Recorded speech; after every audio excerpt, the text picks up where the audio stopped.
Welcome to Cambridge English Language Institute. This is Ansar Ahmed, and today's I'm going to talk about electrophoresis. ये basically first year के techniques जो है हम पढ़ा रहे हैं और इनमें से जो टेक्निक है जिसका नाम है इलेक्ट्रोफोरेसिस। पहला इस वर्ड को देखते हैं। इलेक्ट्रोफोरेसिस का दूसरा नाम है that is called here we call gel electrophoresis. That is called gel electrophoresis. पहले इस वर्ड को देखते हैं कि इस वर्ड का मतलब क्या है। इलेक्ट्रो का मतलब होता है that is called electric field, electric field.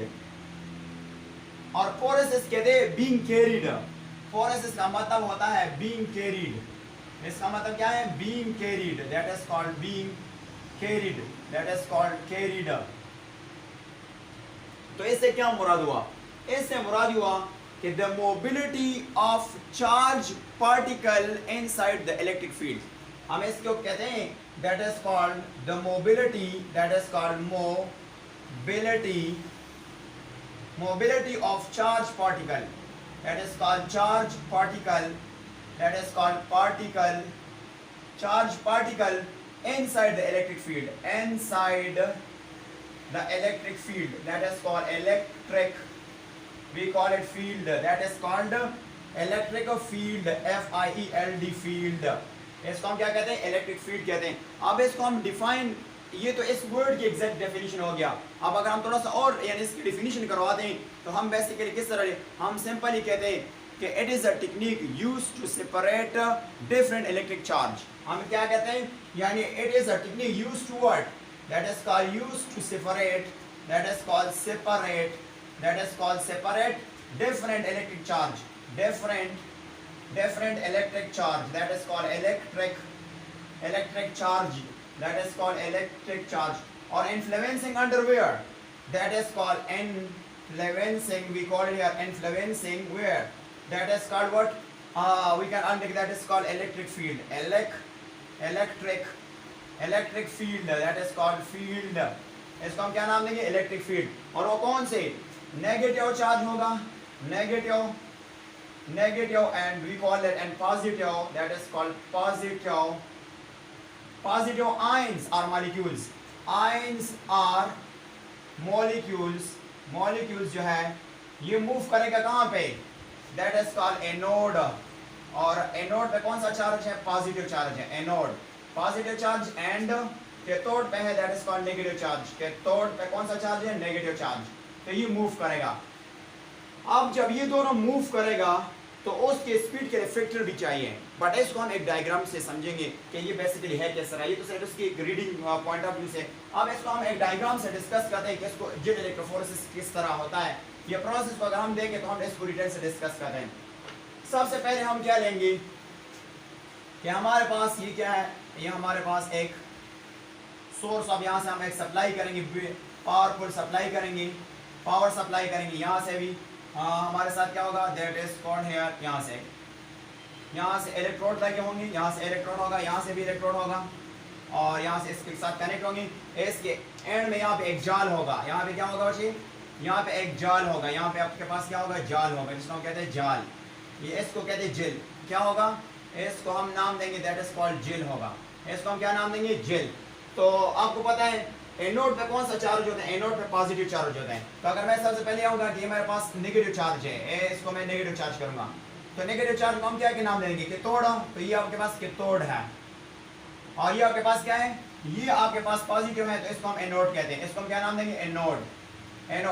इसमें हम किस चीज की सेपरेशन करते हैं? इन दोनों को हम इलेक्ट्रोड भी कहते हैं। तो इनमें से बेसिकली हम सेपरेशन करते हैं डीएनए और या we call protein as well.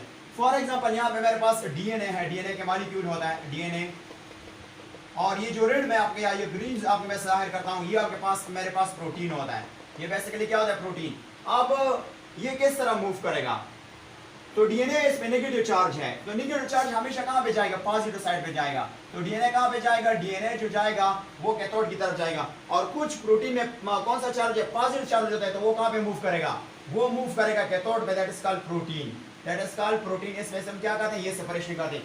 अब यहाँ पे जो चार्जेस होते हैं, ये जो आयंस होते हैं, इसकी स्पीड किस चीज पे यानी इन्हिसार करता है? कौन सा चीज इसको इफेक्ट करता है? तो इनमें से चार चीजें हैं। स्पीड केस में ये जो चार्ज की स्पीड है वो कौन सी चीज को अफेक्ट कर सकता है, तो मैं अगर यहाँ इसकी जो फैक्टर है वो है बेसिकली यहाँ पे 4। नंबर फर्स्ट क्या है, number first amount of charge, that is called the amount of charge, इसको कहते हैं amount of charge, that is called charge. जितना ज्यादा चार्ज होंगे उतना फास्टर स्पीड होगा। फास्टर क्या होगा, फास्टर स्पीड होगा, या मूवमेंट भी लिख सकते हैं, मूवमेंट होगा, दैट इज कॉल्ड मूवमेंट।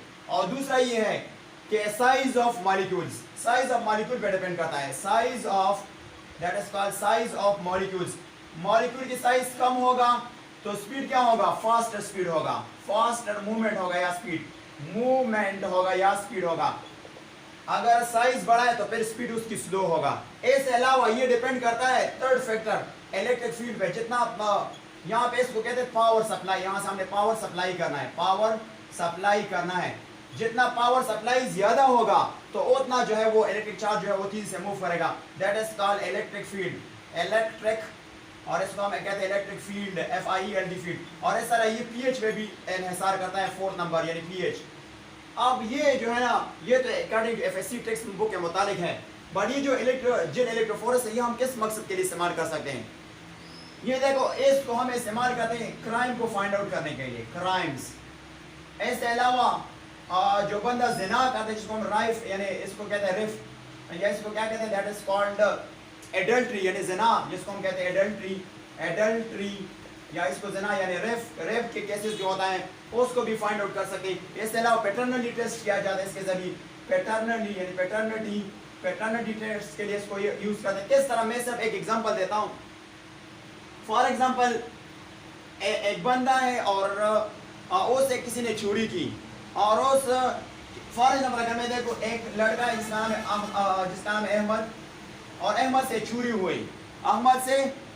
हुई, और जिसने चोरी की उसकी बाल मिल गया, उसकी क्या मिल गया, यानी बाल मिल गया। तो बाल के हम इलेक्ट्रोफोरेसिस करेंगे तो उसके जो DNA के जो साइन होंगे वो फॉर एग्जांपल अगर इस तरह आ जाए, फॉर एग्जांपल इस तरह आ जाए, इस तरह। और ये अहमद कहते हैं, अहमद ने 2 लोगों को दावा किया है कि ये 2 लोग जो है वो क्या है, क्रिमिनल है। तो हम उन दोनों की DNA के टेस्ट करवाएंगे। अगर इस फॉर एग्जांपल एक है अली पे में हमने दावा किया है, दूसरा क्या है, दैट इज कॉल्ड, इसको हम कहते हैं नसीर है, नसीर पे हमने दावा किया है। तो इन दोनों के हम DNA के टेस्ट करवाएंगे, जिसका DNA इसके साथ मैच हुआ तो वो हमारा क्या होगा, वो हमारा क्रिमिनल होगा, और जिसका DNA मैच नहीं हुआ तो वो क्या होगा, फ्री हुआ। ये बेसिकली क्या था, इलेक्ट्रोफोरेसिस था, दैट्स इट।